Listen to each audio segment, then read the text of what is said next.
We have with us Kaushik Upadhyay. Kaushik is from Jammu and he has cleared the Jammu and Kashmir Judicial Services exams. The results came abhi recently in 2026 and he has done his LLB honors from Ram Manohar Lohia National Law University, Lucknow in 2024. And from the same college in 2025, he completed his LLM. Right now, he is only 23 years of age. And he had joined Rahul's IAS in 2022 in the foundation course along with his LLB. और ख़त्म किया था 2024 में दिसंबर में. So that is when he was doing his LLB, so alongside he did his course, foundation course. He has secured the 17th rank in the JNK judicial exams. बैठो Kaushik. So अब मैं नहीं बोलूँगा ज़्यादा. अब आपको बोलना है. You tell us about yourself and whatever your journey has been and any ups and downs, whatever you have faced and how many exams you have taken, everything please. Plus give us also a bit of strategy about JNK exam preparation. So my name is Kaushik Upadhyay. I am basically from Kathua, Jammu and Kashmir. And Acha, you are from Kathua? Yes, sir. So I've done my BLLB honors, as sir said, from RML NLU Lucknow, and I've done my LLM also from the same university. So I started preparing for judiciary in my fourth year, the very beginning of fourth year in the month of July.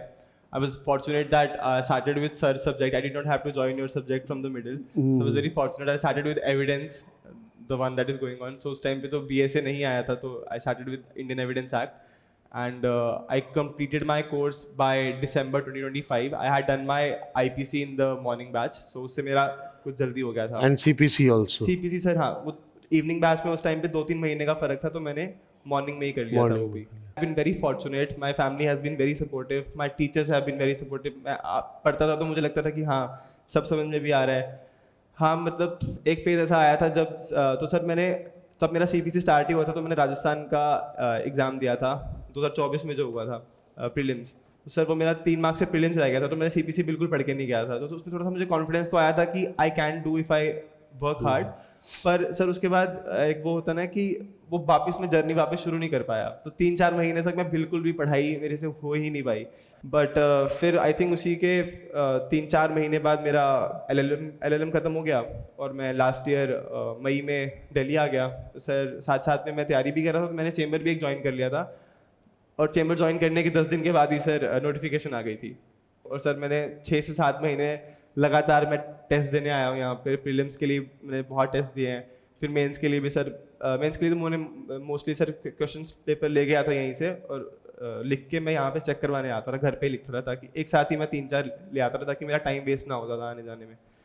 तो sir वैसे रहा है. जहाँ तक रही तैयारी की बात, मैंने थ्रू आउट मतलब जब तक मेरा कोर्स चल रहा था तो मैंने सर ये गलती करी थी कि मैंने साथ साथ में रिवीजन नहीं करता था शाम को, क्योंकि कॉलेज भी साथ साथ में चलता था. तो मेरे को लगता था कि यार अभी देखूंगा, मतलब मैं इसको टाल देता था. बट मैं क्लासेस बहुत थॉरली करता था, जो आप बताते थे वो मुझे समझ में आता था.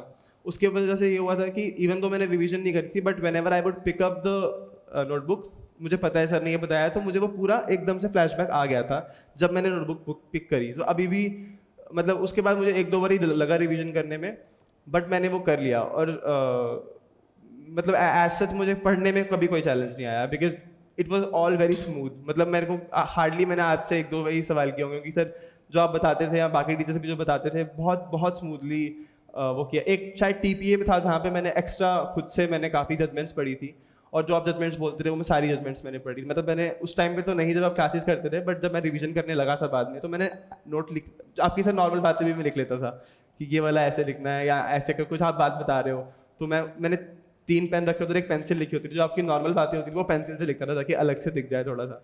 तो जैसे डी जजमेंट में लिख देता था कि कभी भी आगे पढ़ना है तो इसको, जैसे मैं आपको बता रहा था अभी DNA के ऊपर सर ने जो मुझसे पूछा था क्वेश्चन इंटरव्यू में, तो सर वो मैंने पूरा जजमेंट पढ़ रखा था अपर्णा जिंकिया वाला. मैंने प्रॉपर थॉरली मैंने उसके नोट्स बनाए थे पूरे जजमेंट के. वैसे जितनी जितनी मुझे इंपॉर्टेंट लैंडमार्क जजमेंट लगती थी वो हमेशा पढ़ता था. उससे सर क्या होता था कि कॉन्सेप्चुअल क्लैरिटी तो रहती थी, तो बट एक जो रीजनिंग है उसके पीछे की क्या है वो मुझे अच्छे से समझ में आ जाती थी, और 3-4 लाइन पढ़ के आप नहीं समझ में आता कभी कभार, बट आप जब वो पढ़ते हो तो सर जैसे जैसे आपकी सर गाइडेंस थी वैसा वैसा मैं करता था। ओरिजिनल जजमेंट पढ़ने की बात अलग होती है ना फिर। If you read the original judgment तो you get into the ratio properly, no reasoning. बस सर वही था, आपका पढ़ाया हुआ उसी से मतलब यहाँ हूँ, अदरवाइज तो। और वहाँ का जो लोकल एक्ट था उसके लिए कोई बुक पढ़ा कि क्लासेस से ही काम चल गया? हाँ सर, उसमें सर क्लासेस से बहुत हेल्प हुई मेरी। मैंने मतलब आस्था मैम की क्लासेस लगाई थी वो उसके लिए, GFR के लिए। उसके अलावा बाकी मैंने खुद से ही पढ़ा था। अच्छा। एक जो टेनेंसी की ऑलरेडी अपलोडेड थी वो मैंने करी थी। बाकी सर लोकल एक्ट के लिए मैंने खुद मतलब यहीं पे रेफर किया, सर ने नोट्स भी दिए थे मुझे, वो भी मैंने रेफर करे। थोड़ा सा डिफिकल्टी आई थी पर सर हो गया था वो। अभी जो लेटेस्ट वाला सिलेबस चेंज किया है उसमें कुछ नया ऐड किया सर है? उसमें वही सब सेम था, बस एक जो जनरल फाइनेंशियल रूल्स थे 2017 के वो अपडेट हुए थे बस। अच्छा। उसके अलावा पहले जम्मू एंड कश्मीर के खुद का फाइनेंशियल रूल्स होते थे, बट आई थिंक वो उसके 2019 के बाद से तो कुछ क्लासेस आस्था ने भी लिया था ना? मैम ने उसी की क्लासेस ली थी। हाँ, सर उसके वजह से तो मतलब इतनी ज्यादा कॉन्सेप्चुअल क्लैरिटी हो गई थी उस सब्जेक्ट में कि समझ में आ गया था ये इंपॉर्टेंट है, कहाँ कहाँ से है, और मतलब बहुत स्मूथली हो गया था सर, उसकी तो टेंशन ही नहीं रह गई थी। और लैंग्वेज वहाँ पे तुम्हारा क्या था? मतलब एक तो इंग्लिश हुआ, पेपर तो इंग्लिश में हुआ होगा। सर ट्रांसलेशन थी उसमें, ट्रांसलेशन में हिंदी लिया था तुमने? हिंदी उर्दू, हाँ मेरा तो सर हिंदी था, हिंदी उर्दू से इंग्लिश में, और इंग्लिश से फिर मतलब it is an option, Urdu भी ले सकते हैं और आप हिंदी भी ले सकते हैं JNK साइड। तो नॉर्मली जो कश्मीर साइड के लोग हैं, वो साइड के लोग हैं, they normally will go for Urdu, and Jammu part people normally they will go for Hindi. ऐसा ही है ना? Yes sir. तो मतलब ऐसा कोई डिफिकल्टी नहीं है, मतलब if these people want they can go for JNK exams, no? No sir, it's domicile based actually. अच्छा, डोमिसाइल बेस्ड। Yes, sir. तो means if you are domicile there then only you can take it. Yes sir. तो मतलब कोई UP का बच्चा जाके नहीं दे सकता? Unfortunately no sir. हाँ, तो you are fortunate that you are from Jammu. And I was also fortunate because the notification had come just 5 days before the 3-year judgment. Otherwise I would have been ineligible for that. Yeah. So it's all God's grace I would say, because And you are fortunate, in fact it is your hard work only that you did not have to get stuck up in that 3 years practice thing. exactly sir. अगर इस बार नहीं होता तो फिर तो Sir, it was all God's grace, that's how I put it, कि just a matter of 5 days. And I was ready for 3 years also. मैंने कहा चलो ठीक है, मैंने क्लासेस लगा रखे हैं, I'll start working and साथ साथ में मैं प्रिपेयर करता रहूँगा, because इतना टाइम तो लग ही जाता है वैसे भी। So ऐसा I was not upset about it had this judgment not, had the notification not come. I was very well prepared, इसलिए मैंने चेंबर ज्वाइन कर भी लिया था। But then again I was fortunate कि notification आ गई and और तुम्हारा निकल गया। yes sir. That is great. अच्छा, JNK पेपर में क्या जो क्वेश्चंस हैं वो एप्लीकेशन बेस्ड होते हैं कि थियोरेटिकल? सर JNK का जो क्वेश्चन पेपर है ना वो बहुत मतलब अच्छा क्लास का पेपर होता है। मतलब आई हैव सीन दिल्ली का पेपर आल्सो एंड JNK का paper also. The question level are actually same, the difficulty level is same, जो कॉन्सेप्ट पे उनका फोकस रहता है वो सेम रहता है, and the questions are actually very good. Like तो they give you problem based questions? Problem based question sir. मतलब कुछ बीच में थ्योरेटी से मतलब उनके होते हैं 5 होते हैं सर, 5 मार्क्स के theory based, theoretical. Otherwise sir then they have 10 markers also जो एप्लीकेशन बेस्ड होते हैं 90%, वो थ्योरी बेस्ड नहीं होते। एंड इस बार तो बिल्कुल भी वो 10 मार्कर्स थ्योरी बेस्ड थे ही नहीं, तो एप्लीकेशन बेस्ड था और वेरी नाइस पेपर मतलब। ओके। और लॉ तो सेम ही है अब? Yes sir. अब नए वाले सिलेबस में accepting the local acts, law तो बाकी तो सेम ही है। हाँ जी सर। तो BNS वगैरह भी आया था? यस सर, BNS वगैरह, IPC भी, BNS भी, BSA भी? IPC CRPC वो सब नहीं आया था, नया वाला ही आया था। अच्छा, वो भी मैंने सर कर लिया था, मतलब इसमें ज़्यादा डिफिकल्टी आई नहीं थी, कॉन्सेप्चुअल क्लैरिटी थी, बस सेक्शन नंबर्स याद करने थे। बाकी सर आपने बताया ही है कि वेरेट को पढ़ना कैसे है, तो वो तो सर उससे हो गया था कि कुछ जो चेंजेस आई हैं थोड़ी बहुत, वो तो बिग और डील। तुम्हारा आंसर पैटर्न क्या था? सर आंसर पैटर्न वही जैसे आपने क्लास में बताया हुआ है। तो पहले मैं थोड़ा सा इंट्रोडक्शन दे देता था टॉपिक का क्या है, उसके बाद इशू क्रिस्प में जिस तरीके से आपने बताया कि जो क्वेश्चन में पूछा है सिर्फ वही नहीं होता है, उसमें एक्चुअली वो टारगेट किस चीज़ पे कर रहे हैं वो क्या है वो लिख देना। फिर वही सेम फॉलो करता था कि लॉ को एक्सप्लेन किया, अप्रेजल करके फिर लास्ट में या डिसीजन पूछा तो डिसीजन, अगर कुछ और जिस तरीके से है और थ्योरी में भी इंट्रोडक्शन देके उसको एक्सप्लेन करके लास्ट में अच्छे से कंक्लूड कर लेता था। तो छोटे छोटे आंसर्स ही होंगे ना? सर पहले मैं छोटे लिख रहा था, जब मैंने हिमाचल के लिए तैयारी कर रहा था तो सर ने, क्योंकि उसमें टाइम भी कम होता है और उसमें तो छोटे क्वेश्चंस हाँ, होते हैं, तो उस तरीके से तो बट सर ने इसमें कहा था कि इसमें you have to expand your length, तो उसमें हम कर सकते हैं। तो मैंने सर अकॉर्डिंगली अपनी फिर स्ट्रैटेजी उस तरीके से चेंज कर दी थी कि मैंने लेंथ भी अच्छे से उसको एक्सपैंड किया था। मतलब थोड़े लंबे आंसर्स लिखे थे तुमने। जी सर, मतलब अच्छे से एक्सप्लेन किया था सर। वो लगता नहीं है लंबे, क्योंकि जब आप एक्सप्लेन करने लगते हो तो there is so much of content that you have, so it doesn't feel like कि आप लंबा लिख रहे हो। तो वेरी अप्रोप्रिएट, मतलब 2 पेज का मैंने लिख दिया था अच्छे से। अच्छा। अदरवाइज हिमाचल में व्हाट आई वाज प्रैक्टिसिंग यहाँ पे आके वाज कि एक पेज का लिखता था अगर सेम। हिमाचल में तो छोटे वाले क्वेश्चंस आते हैं काफ़ी। अच्छा, दैट इज़ ग्रेट। और इंटरव्यू में क्या चला तुम्हारा? What kind of questions were asked? Sir interview was actually very nice. मतलब मैं काफ़ी मतलब मैं नर्वस तो बिल्कुल भी नहीं था। मतलब Nervous नहीं थे? मैं बिल्कुल नर्वस नहीं था। मैं सोच के गया था कि होगा अच्छी बात है, नहीं होगा तो भी अच्छी बात है। मतलब I was very content about it. तो उसकी वजह से सर क्या हो गया था कि मेरी नर्वसनेस चली गई थी। मेरे को था कि कोई बात नहीं, दिल्ली में रह लेंगे, कोई दिक्कत की बात नहीं है। तो मेरा मेन फोकस यही था sir. In fact this was my strategy before prelims also and before mains also. मैं प्रीलिम्स से पहले एक्चुअली काफ़ी नर्वस था। तो सर मैं यहाँ पे आया and Aastha ma'am was there. तो मैं आस्था मैम से मिलने गया और आस्था मैम से सर मैंने 1 घंटा बात करी and she just made me relax एकदम से बात करके। And she had, I still have that chit she gave me, focus on the your hard work, don't think about the result कि क्या होगा, वो रिजल्ट के बारे में मत सोचो। आपने मेहनत करी है, आपने वहाँ जाके बस करके आना है, बाकी आए ना आए रिजल्ट उसकी चिंता आपको नहीं करनी है। तो सर मैंने वही अपने आप को समझाया कि मेरे हाथ में नहीं है रिजल्ट, मेरे हाथ में मेरी मेहनत है, मैं वही करूँगा। सर यही स्ट्रैटेजी मैंने मेन से पहले मेरा यही था कि होगा अच्छी बात है, नहीं होगा सो उस टाइम तक सर मेरे को जॉब का ऑफर लेटर आ गया था। तो मेरे को था कि चल नहीं हुआ तो मेरे पास जॉब तो है ही है। और इंटरव्यू में भी मेरा ये था कि अगर इंटरव्यू होता है तो अच्छी बात है, नहीं तो आई हैव अ जॉब। अभी तक तो मेरी असेसमेंट इंटर्नशिप थी, बट अगर ये नहीं क्लियर होता तो सर मेरी अगले महीने से 1 मार्च से मतलब 2 मार्च से मेरा मतलब प्रॉपर फुल टाइम वहाँ पे मेरा जॉब कंफर्म था। तो उसके लिए मैं बहुत ज़्यादा रिलैक्स था। जब इंटरव्यू में गया सर मतलब बिल्कुल भी नर्वसनेस नहीं थी और उसकी वजह से सर वो जो माहौल था वो काफ़ी रिलैक्स हो गया था।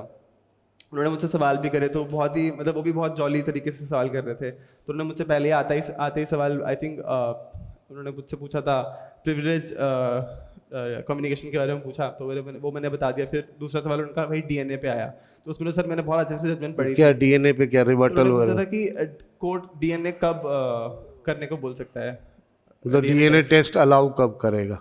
हाँ। तो वो मैंने पढ़ रखा था। वो मैंने इनफैक्ट सर कोइंसिडेंट ऐसा था कि उस एक दिन पहले जब मैं आकाश वही जो दोस्त उनसे डिस्कस कर रहा था कॉल पे, तो वो मैंने उनसे पूछा आप मुझसे सवाल करो कि क्या क्या मतलब कुछ भी पूछो, देखो मेरे को आता है कि नहीं आता। क्योंकि सर मेरे से वापस ना पढ़ाई शुरू नहीं हो रही थी लॉ की, क्योंकि 2-3 महीने से मैं काम कर रहा था। तो मैंने कहा आप मेरा टेस्ट लो कि मुझे आता है कि नहीं आता। तो सर उन्होंने मुझसे इनफैक्ट ये सवाल, उनमें से एक सवाल उनका ये भी था सेक्शन 116 पे। तो फिर वो कह भी रहे थे मजाक में कि कल इनमें से एक भी सवाल आ गया तो मैं बड़ा खुश हो जाऊंगा, और उनमें से एक सवाल एक्चुअली आ गया। तो उस पर काफ़ी अच्छे से डिस्कशन हुआ। फिर उन्होंने मुझसे प्रिविलेज कम्युनिकेशन के बारे में पहले पूछ लिया था। फिर उन्होंने मुझसे पूछा था सेक्शन 80 सीपीसी के बारे में, गवर्नमेंट को नोटिस वाला। उसके बाद उन्होंने इंटरप्रीटर सूट के बारे में पूछा, सीपीसी से पूछे बाकी। और लास्ट में उन्होंने मुझसे अरावली जजमेंट जो अभी आई थी नवंबर में, उसके बारे में पूछा। वो न्यूज़पेपर सर मेरे को स्टार्टिंग से ही पढ़ने की आदत थी और वो मैंने पढ़ रखा था। इनफैक्ट मैं इसके बारे में तो सर काफ़ी एक्सटेंसिवली पढ़ के ही गया था, क्योंकि मुझे पता था ये रिसेंट आ सकते हैं काफ़ी सारे। तो मैंने उनको पूरा डेफिनेशन पूछी सुप्रीम कोर्ट ने क्या दिया, वो काफ़ी टेक्निकल थी बट मैं पढ़ के गया था। मैंने उनको सारी टेक्निकलिटी समझा दी सर उसकी कि 100 मीटर क्या है, 500 मीटर का डिस्टेंस क्या है, 3 डिग्री स्लोप, ये सब लोकल रिलीफ। तो वो उससे काफ़ी खुश हो गए थे। तो interview was really good. So these were the questions that they asked. Yes sir, 4-5 question पूछे थे उन्होंने। उसके बाद मतलब हार्डली 10 to 15 मिनट्स इंटरव्यू। तो इंटरव्यू क्या मतलब वेयर वाज द प्लेस जहाँ सर इंटरव्यू हुआ? जम्मू में जो Jammu Kashmir public service commission का ऑफिस है वहीं पे। अच्छा, जम्मू में ही हुआ जी था। सर। चलो, any message that you want to give to the students about their studies? Sir मैं यही बोलूँगा, You are too young, 23 years of age. तो इतनी जल्दी तुमने एग्ज़ाम निकाला है, तो तुम अपने एक्सपीरियंस में बताओ क्या मैसेज देना चाहोगे? सर मैं अपने एक्सपीरियंस से मुझे तो नहीं लगता कि मैं उस पोजीशन पे हूँ कि मैं बाकी लोगों की जर्नी पे, क्योंकि हर किसी की, सर मैंने अभी तक ये रियलाइज़ किया है, हर किसी की जर्नी अलग है। You have to find your own. जैसे यहाँ पे आपको एक जनरल आइडिया मिल जाता है, बट आपको खुद से बात करनी है कि मेरे लिए एक सबसे, अब मैं ये तो मुझे पता है कि मेरा बेसिक सेट है, बट इसके आगे अब मैं खुद के लिए एक्स्ट्रा क्या कर रहा हूँ। जैसे मुझे पता था सर मेरे को अपनी सोशल लाइफ को कट करना पड़ेगा अगर मुझे वो करना है, मुझे बाकी कहीं दिक्कत नहीं थी, बट उसके अलावा आपको फिगर आउट करने की आपकी कमियाँ कहाँ पे हैं सर, वो that is your own thing. जैसे मैं भी जब सुनता था सिलेक्टेड स्टूडेंट्स के इंटरव्यू, तो सर मैंने नोटिस किया कि हर किसी का अपना पैटर्न है, हर कोई अपने लिए अलग तरीके से करे। आपका बताया हुआ मतलब वो फॉलो करने के बाद उसके एक आगे स्टेप आता है जहाँ पे आप खुद से उस चीज़ को कैसे इंप्लीमेंट करते हो। वो सर अपने खुद की एक जर्नी है जो हमें we have to be honest with ourselves कि मैं ये कर रहा हूँ कि नहीं कर रहा। दूसरी चीज़ मैं ये भी था कि मैं अपने साथ स्टार्टिंग में ऑनेस्ट ही नहीं था। मुझे अटेम्प्ट करने में डर लगता था कि मैं कर पाऊंगा कि नहीं कर पाऊंगा। सर वो डर भी ज़रूरी है कि मैंने ख़त्म किया वो जब मैं यहाँ पे आया। तो रीच आउट भी करना एक बहुत ज़रूरी है, स्पेशली ऑनलाइन में, क्योंकि sir there is a barrier, virtual barrier. तो वो डर लगता है कि क्या होगा। जैसे ऑनलाइन ऑफलाइन में I am pretty sure students would go to sir and talk. तो वो मेरा एक था। तो मेरा ओवरऑल अगर मैं यही सजेशन दूंगा कि it's your own journey. Sir जो बोल रहे हैं उसको अच्छे से फॉलो करो, पर उसके एक स्टेप आगे जाके आपको खुद के लिए वो डिसाइड करना है कि and you have to have an honest conversation with yourself कि मेरे लिए अब मैं इससे आगे क्या करूं, जहाँ पे मैं कहाँ मेरी कमी रह रही है। तो उसके लिए सर एक जेनेरिक तो मैं किसी के लिए कुछ नहीं बोल पाऊंगा, बस यही है कि like have it on your own. Basically honesty with your self, वही कहना चाह जी रहा सर। है। Find out your weaknesses, work on your weaknesses. Every person has his own way to work. मतलब there is no standard for everyone. General guidelines we are giving कि पढ़ो पढ़ो पढ़ो, मेंटल रिवीजन, वो सब तो हम बताते ही हैं आप लोग को। लेकिन अब कैसे आप अपना रूटीन कैसे सेट करोगे वो तो आपको अपना decide, that is what you are saying. Yes sir, absolutely. जैसे आपने बताया कि पढ़ना है, आंसर ऐसे लिखना है। अब सर उस आंसर में भी आपकी खुद की आपने बोला answer writing is an art. अब हर इंसान अपनी आर्ट, अगर एक टीचर सिखा रहा है कि इस तरीके से ड्रॉ करना है, उसकी आर्ट लेकिन हमेशा अलग तरीके से दिखेगी, किसी की भी आइडेंटिकल नहीं होगी। तो आपको अपना वो उस पर मेहनत करनी है अच्छे से। और उस तरीके से सर मैं यही आपकी वाली बात को रिपीट कर रहा हूँ कि फाइंड योर ओन थिंग कि मेरी कहाँ पे कमी रह रही है। आप भी बताते हो कि कोई 4 घंटे में पढ़ लेता है, कोई 8 घंटे में सेम चीज़ पढ़ता है। तो वो आपको खुद के लिए देखना है कि मैं 4 घंटे में ये चीज़ पढ़ पा रहा हूँ, तो मैं शायद मैं बाकी का टाइम और किसी चीज़ को दे दूँ। या मैं अगर किसी को 8 घंटे लग रहे हैं तो उस बीच में मैं क्या कर रहा हूँ, वो सब चीज़ें। तुम्हारे पेरेंट्स क्या करते हैं? सर दोनों टीचर, मतलब पापा मेरे रिटायर हो गए एज ए टीचर, मम्मी भी अभी टीचर। School teacher? जी सर। कहाँ पे? वहीं जम्मू वहीं में? जम्मू कठुआ में। मम्मी है जॉब में जी अभी? Sir. One of my students, he is an SP in JNK right now, Abhishek Sharma. He got selected in the civil services, JNK civil services. He was a DSP. Now he is an SP, Superintendent of Police. So वो भी कठुआ का ही है। And I think Vivek Puri is also, he is in the administrative services. He is also from, उनका नाम सुना है sir मैंने। वो मेरा 2003-04 का स्टूडेंट है। 2003-04 में पढ़ा था मेरे से, तो वो भी कठुआ का है। चलो, great, God bless you thank you so much. And wish you all the best thank you so much. And wish you a very bright career of judging and justicing. Thank you so much. God bless you. It's all you're doing, sir. Do well in life. Thank you, sir. This is for you.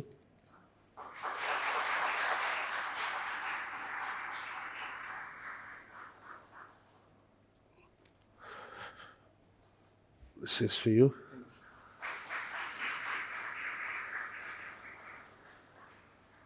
तो अभी तुम लखनऊ से आ रहे हो कि जम्मू से? जम्मू तो गए होगे रिजल्ट के बाद? सर रिजल्ट के बाद अभी तक जम्मू नहीं गया हूँ, मैं दिल्ली में ही था ना, मेरी जॉब जो थी अभी यही दिल्ली में ही। तो अभी तक भाई पापा मम्मी से मिले नहीं हो? नहीं सर। कब जाओगे? सर अभी मैं वेट कर रहा हूँ कि मेरा मेडिकल का एग्जामिनेशन का जब आएगा तो एक साथ ही जाऊँगा सब रैप करके। तो दिल तड़प नहीं रहा जाने के लिए? नहीं सर ऐसा कुछ है नहीं, क्योंकि वही जाना है अभी इवेंचुअली। चलो। तो मैं यहाँ से अच्छे से टाइम लेके जाऊँगा। चलो, ग्रेट। सब लोग बहुत खुश हैं सर वहाँ पे। गांव में तो सर मेरे दादाजी ने ढोल वोल एकदम बढ़िया से, पूरा गांव वहाँ पे सर। हाँ, सब डांस कर रहे होंगे सब लोग। Thank you.